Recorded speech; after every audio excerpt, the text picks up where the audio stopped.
Hola, bueno, eh, son las 9 de la noche, aquí estoy con un rico té y bueno, la idea es que esta noche voy a esperar un par de minutitos a ver si entra alguien y si no vamos a empezar nomás porque la idea es que podamos hablar, ¿verdad? Seguir con el tema que vimos la semana pasada, que era los tratamientos postoperatorios de las cirugías corporales. ¿Ya?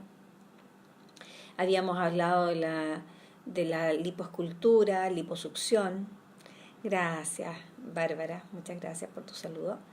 Y bueno, la verdad es que habíamos dicho que este tipo de cirugías eran unas cirugías bastante importantes. Hola Loreto, ¿cómo estás? Y son cirugías que obviamente no se pueden hacer. eh, Me solicitaron algo ahí. que- ¿Quiere estar en vivo alguien? No, la verdad es que no sé cómo hacerlo, así que bueno, estoy ahí hablando sola, pero bueno, no importa. Ya llegó bastante gente al Face, así que ya vamos a empezar a hablar un poco más en profundidad. Bueno, la semana pasada estuvimos hablando de los tratamientos posoperatorios y hubieron varias preguntas con respecto a cómo nosotros teníamos que trabajar posteriormente a la operación. La verdad es que obviamente vamos a depender mucho del médico que opera. Muchas veces los médicos no dejan que uno intervenga tempranamente en el post-cirugía, a pesar de que es bastante bueno hacerlo. ¿Por qué? Porque cuando nosotros hacemos, sobre todo cuando se hace drenaje linfático manual, nosotros podemos con ese tipo de masaje bajar el dolor, bajar la inflamación, ¿ya?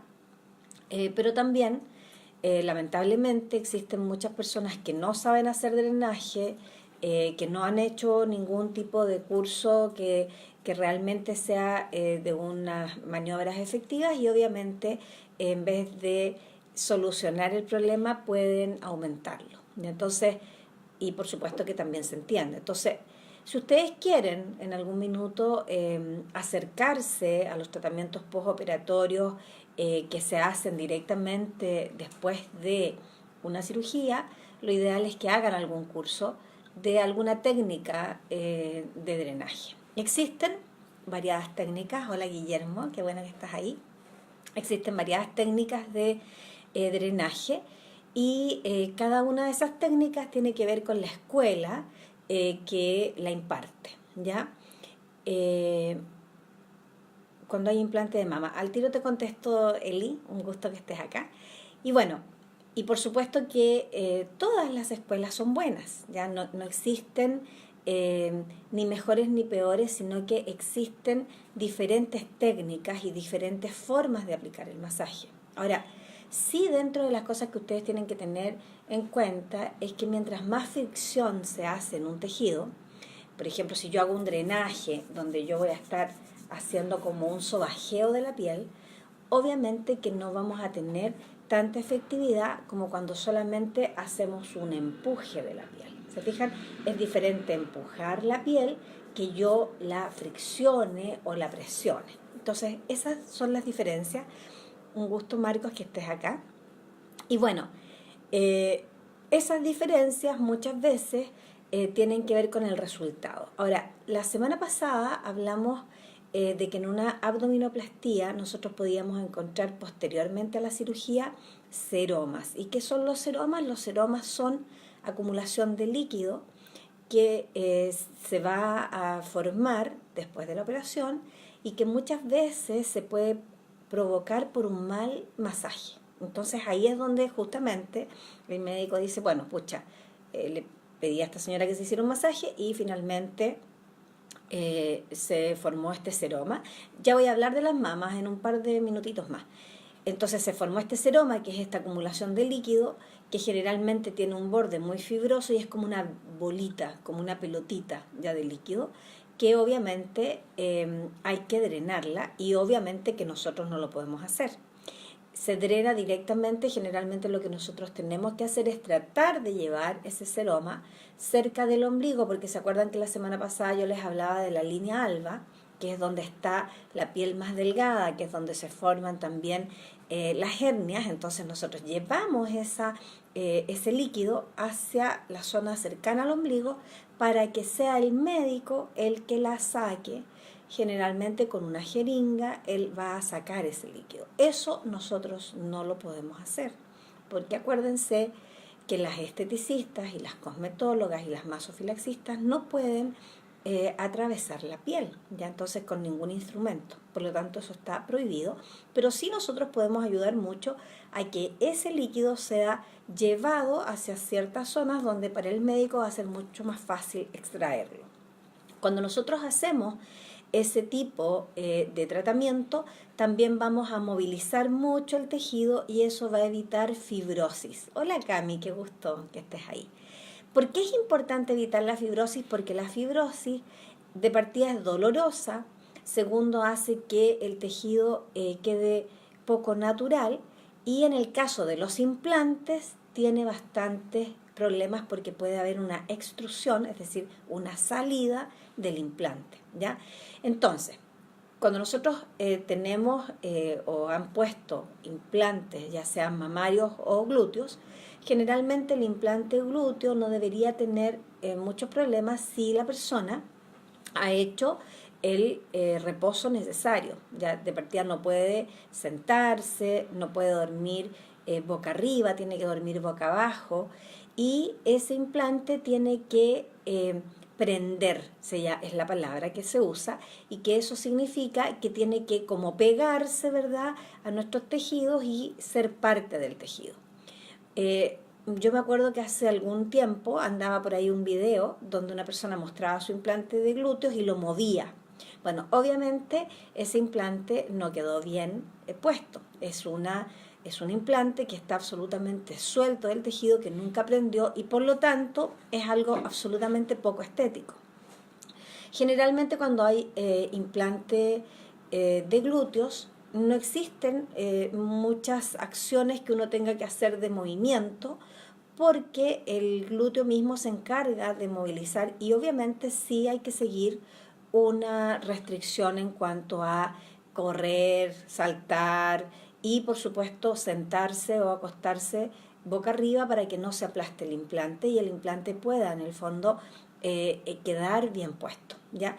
También existen implantes que se ponen en las pantorrillas cuando las personas tienen problemas de piernas demasiado flacas, y en ese caso existe la posibilidad de un implante, o también existe la posibilidad de que se rompa la aponeurosis que une, ¿verdad?, los músculos gemelos, que son los que están en esa zona de la pierna. Entonces cuando se rompe la aponeurosis, el músculo gemelo como que crece, como que se ensancha, ¿ya? Y a veces no es necesario poner un implante, pero en otras ocasiones sí, porque realmente el gemelo es demasiado demasiado pequeño, y por lo tanto necesita que nosotros, o que el médico ponga ahí, ¿verdad?, un implante, que generalmente son implantes de silicona que están dando muy buen resultado. También existen los implantes de grasa, pero los implantes de grasa tienen el problema de que la grasa muchas veces no sobrevive y se va gastando. Entonces es un implante que dura menos tiempo que si fuese un implante de alguna otra sustancia.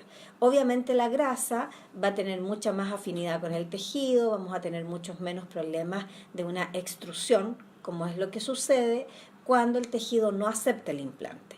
Y muchas veces las extrusiones aparecen muy frecuentemente en las mamas.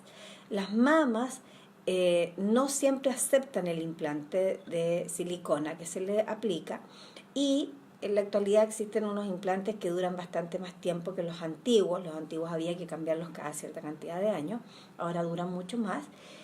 Y el implante debería movilizarse. Eso es súper importante. ¿Por qué? Porque cuando nosotros tenemos un implante mamario, muchas veces queda toda la mama muy prendida, como muy adolorida, y nosotros necesitamos mover ese implante para que así el implante quede natural, porque si no va a quedar como un implante que se va a notar que es como falso, ¿ya? La forma física del implante no va a ser muy adecuada. Entonces, lo primero es que hay que mover el implante. Incluso la misma persona lo puede mover, el médico le va a enseñar que tiene que tomar la mama y moverla toda junta hacia los 4 puntos cardinales.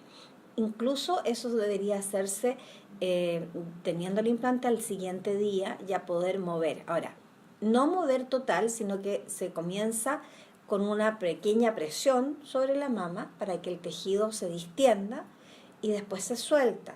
No se hace un drenaje propiamente tal, sino que lo que se hace son algunas maniobras de movilización del tejido de la mama para que así la mama quede más natural. Ahora, obviamente que posteriormente sí se hace drenaje porque va a haber dolor y nosotros podemos hacer drenaje periférico. ¿Qué significa un drenaje periférico? Un drenaje periférico es un drenaje que no se hace directamente sobre la zona afectada, sino se hace en los alrededores para que así podamos nosotros bajar la inflamación y bajar también el dolor. Entonces, incluso yo podría solamente bombear en esta zona, que es la supraclavicular, aquí en esta parte, ya, aquí en esta parte, que es la base, por ejemplo, del drenaje Godoy, que es de unos médicos brasileros, que es un muy buen drenaje postoperatorio, y yo solamente podría hacer drenaje en esta zona, ya, podría solamente estimular esa zona, ya. Ese estímulo tiene que ser de mucho rato, es decir, no puedo hacer 10 bombeos, sino que tengo que hacer mínimo 20 minutos de bombeos específicos en esa zona para que así le ayude a mi cuerpo a desinflamarse y a que haya una movilización de los líquidos. Entonces, yo estoy haciendo ahí un drenaje que es periférico. Yo podría tener a lo mejor algún problema o alguna cirugía abdominal y estoy haciendo un drenaje periférico en la zona supraclavicular. Si, por ejemplo, ustedes tuvieron una cirugía acá en la papada, porque muchas personas me han preguntado por tratamientos de papada, y bueno, existen tratamientos de papada bastante efectivos, donde nosotros trabajamos esta zona, ¿verdad?, de la papada, y después vamos a drenar esta zona detrás de la oreja y después justamente en la supraclavicular. Ahora, ¿qué pasa si yo estoy recién operada? Toda esta zona no la voy a poder tocar porque va a estar muy delicada, entonces yo puedo solamente hacer bombeos en la zona supraclavicular y va a ser también un drenaje periférico, donde yo voy a bajar un poco la tensión, voy a bajar el dolor, voy a bajar la inflamación de la zona afectada. En el caso de los brazos, por ejemplo, nosotros tenemos que muchas veces se opera el famoso murciélago o chaíto, aunque en la actualidad nosotros tenemos algunos sistemas para disminuir esa fea alteración estética que tiene muy buenos resultados, pero que obviamente, como todos los tratamientos, necesitan un sistema y una periodicidad, es decir, necesita que yo haga tratamiento constantemente, ¿ya? Cuando nosotros trabajamos esa zona, y si por ejemplo tenemos una braquioplastía, que es una cicatriz, ya que va a ir en toda esta zona y que va a llegar hasta la axila, obviamente que ahí yo, si no hay pérdida de ganglios linfáticos, nosotros podríamos hacer también, ¿verdad?, unos bombeos a nivel axilar, podríamos hacer bombeos supraclaviculares y también podríamos hacer unos bombeos aquí en la parte interna del codo. Se fijan, ahí está el codo, en esta parte ya podemos hacer algunos bombeos para ayudar al drenaje. Siempre todos los movimientos van a ser hacia las zonas donde están la mayor cantidad de ganglios linfáticos, pero obviamente que cuando hay una cirugía, cuando hay algún corte o cuando hay algún tipo de herida, siempre van a haber algunos ganglios que se van a estimular y que van a estar como más gorditos, ¿ya? Y que nosotros incluso los podemos sentir. Muchas veces en los niños, cuando los niños tienen faringitis o faringoamigdalitis, uno les toca el cuello y como que tienen rosarios así llenos de pelotitas y llenos de inflamación. Generalmente cuando los ganglios están en ese estado, la verdad es que nosotros debemos hacer un drenaje periférico y no se tocan los ganglios ni se manipulan, ¿ya?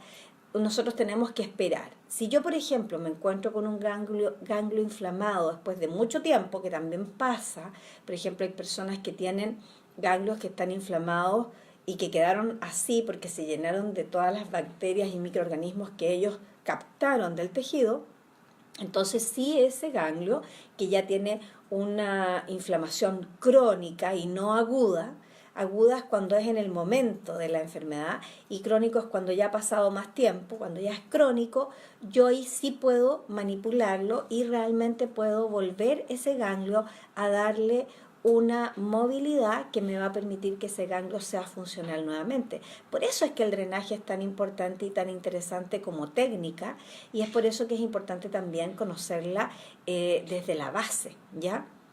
Ahora, ¿qué es importante?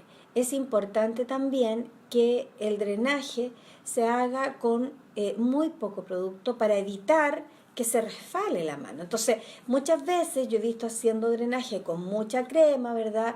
Con mucho producto, con muchos productos que son muy emolientes, pero que lamentablemente hacen que la mano resbale y al resbalar yo no voy a tener la sujeción suficiente como para empujar. Por lo tanto, tengo que tener claridad de que un drenaje postoperatorio se hace sin producto, ¿ya? Sin producto cosmético.